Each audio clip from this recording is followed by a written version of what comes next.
Bonjour à tous et bienvenue sur ma chaîne, j'espère que vous allez bien. En réponse à vos nombreuses sollicitations de la dernière fois concernant les vidéos sur l'argent, j'ai voulu encore une fois cette semaine faire une autre vidéo sur l'argent en espérant que ça va vous plaire. Comme vous avez vu dans le titre de la vidéo, on va parler d'argent et d'amis, quelque chose que j'ai déjà abordé sur ma chaîne mais dans un autre contexte. Je vous parle aujourd'hui de comment bien gérer votre argent quand vous êtes entre amis, quand vous allez en vacances, quand vous allez en soirée, quand vous allez au restaurant. Ce qui n'est pas toujours évident parce que le souci vient quand les gens ne sont pas habitués comme vous à gérer l'argent, qu'ils ont des grosses habitudes complètement différentes. On va commencer par une habitude commune, c'est d'aller au resto ensemble et là beaucoup de gens se font avoir. Quelques astuces sur ce qui se passe réellement. Tout ce que je vous raconte dans cette vidéo, ce sont des choses que j'ai déjà vécues et donc par conséquent ce sont des choses qui m'ont beaucoup agacée quand j'étais avec des amis et c'est pour ça que je prends le temps de vous raconter aujourd'hui. Quelque chose qui arrive très souvent, c'est la consommation d'alcool. Vous allez voir, il y a beaucoup de choses qui reviennent à la consommation d'alcool. Souvent, il y aura une personne qui va lever la main, qui va dire qui veut du vin. Donc à partir de là, il va prendre 1, 2, 3 pichets de vin selon sa propre estimation. Il va juste commander un certain nombre de pichets de vin ou de bouteilles de vin ou j'en sais rien. Souvent, quand le pichet va arriver à table, il y aura beaucoup plus de gens qui n'ont pas levé la main qui vont le consommer. Et à la fin, le problème, c'est que ça va se répercuter sur l'addition. Maintenant, quand vous n'avez pas consommé le vin, bien sûr, ça vous agace de payer le vin pour tout le monde, surtout si ça rajoute quand même quelques euros sur votre addition à vous. Vous allez voir que quand on va payer l'addition, si cette addition n'est pas bien calculée, c'est souvent la dernière personne qui va passer à la caisse quand vous payez en groupe, qui va payer pour le vin de tout le monde.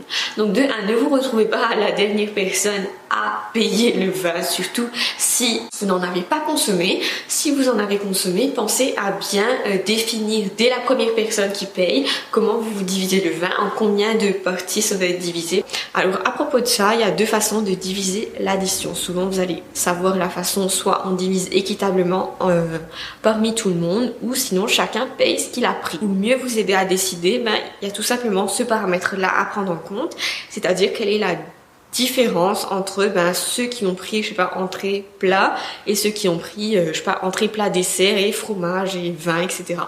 Si la différence est extrêmement grande, on va dire plus de 5 euros, c'est pas rentable en fait de diviser parmi tout le monde. Vous allez tout simplement prendre sur vous les dépenses d'autres gens. Et pareil, si vous avez consommé le menu à 3 plats plus le vin, vous allez mettre le poids sur des gens qui n'en ont pas consommé. Dans ce cas-là, je veux dire, on se fait avoir en fait si on ne prend pas de dessert et si on ne prend pas de fromage parce qu'on est en train de payer pour ce que les autres ont pris. Si la différence est toute petite, de l'ordre de 1 ou 2 euros, là c'est vraiment ok en fait si vous prenez en charge, si on divise l'addition parmi tous les gens. Encore une fois une astuce par rapport au resto, c'est-à-dire que soyez toujours le premier à décider comment chacun va payer. Si vous n'êtes pas le premier à vous manifester, c'est souvent celui qui aura dépensé le plus qui va donner l'idée on divise parmi tout le monde, et là vous allez vous retrouver comme je vous ai dit dans la situation où vous avez à payer l'addition des autres. On va parler maintenant d'apéro. Les apéros, on a tendance à les faire un petit peu plus souvent que les restos, donc l'apéritif peut revenir à très cher. Pour l'apéro, je vous conseille vivement de ramener votre propre contribution, c'est-à-dire n'attendez pas d'aller faire les courses en commun. Je vous dis ça parce que l'autre fois j'avais été à un apéritif et j'avais ramené des trucs à boire et des trucs à manger, des chips, etc. Des choses assez simples. Mes amis qui se retrouvaient pour l'apéro et qui n'avaient pas acheté sont allés faire les courses ensemble.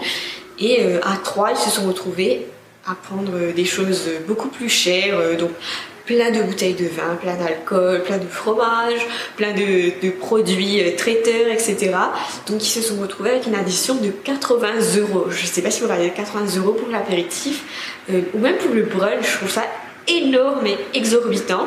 C'est une somme que je ne suis totalement pas prête à payer. Maintenant, quand vous allez en vacances, je sais que certains d'entre vous vont en vacances entre amis, c'est très commun.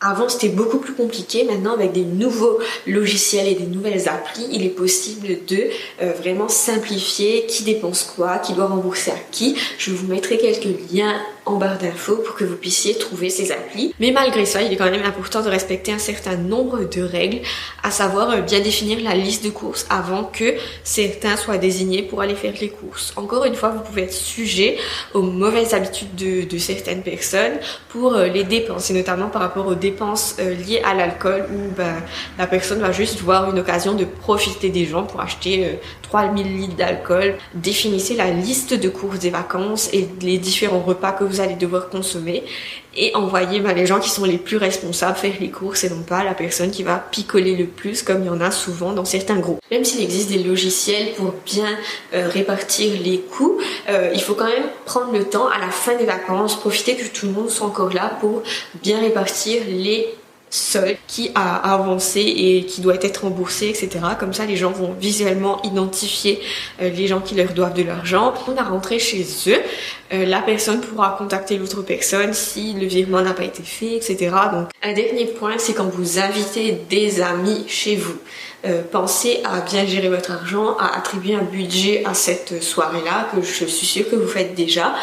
Si je peux vous donner une astuce de ma propre expérience, souvent ce que je fais moi, donc c'est une astuce personnelle, c'est j'alloue, on va dire entre 15 et 25% à l'entrée, parce que j'aime bien faire l'entrée et l'apéritif. Ensuite, j'alloue 50% environ au plat principal et après le reste aux boissons et au dessert, où là je suis pas très dessert, donc c'est là où je préfère investir le moins. Bien sûr, vous pouvez tout à fait inverser l'entrée, l'apéritif et le dessert pour faire quelque chose qui vous plaît. Ce que je peux vous conseiller, au lieu de miser sur la variété des plats, c'est de mettre on va dire 2, 3, 4 ingrédients dans le même plat pour donner une impression de quantité. Vous avez plusieurs plats comme ça, vous pouvez empiler les couches, enfin empiler les ingrédients pour donner une impression de quantité et non pas faire différentes variétés, parce que c'est la variété qui va vous coûter cher au final si vous ne savez pas trop quoi faire exactement. Pour le plat principal, je n'ai pas beaucoup d'astuces à vous apporter. Ce qui vous coûtera souvent le plus cher à préparer dans le plat principal, c'est tout ce qui est la source de protéines. En fait, c'est ce qui coûte souvent le plus cher à préparer. Bien sûr, ça peut varier. Ensuite, le dessert, ce que je vous conseille, si comme moi, vous n'accordez pas trop d'importance au dessert, pareil, faire un dessert simple avec 2, 3 ingrédients.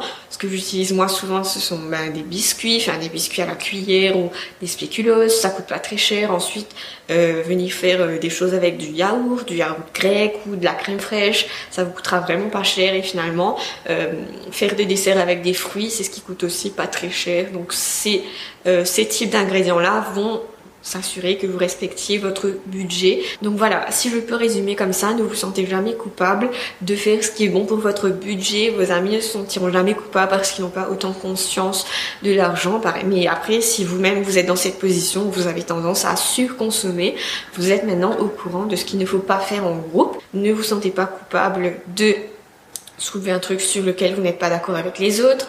Souvent, le problème en groupe, c'est que le poids qu'ont plusieurs personnes, ça va dominer le poids d'une ou deux personnes qui vont donner leur avis. Donc soyez sûr quand même de présenter vos arguments. Et il n'y a pas de raison en fait que quelqu'un ne respecte pas votre budget, donc réclamez ça parce que c'est important. Ce sont mes conseils pour vous pour gérer l'argent entre amis. J'espère qu'ils vous seront utiles.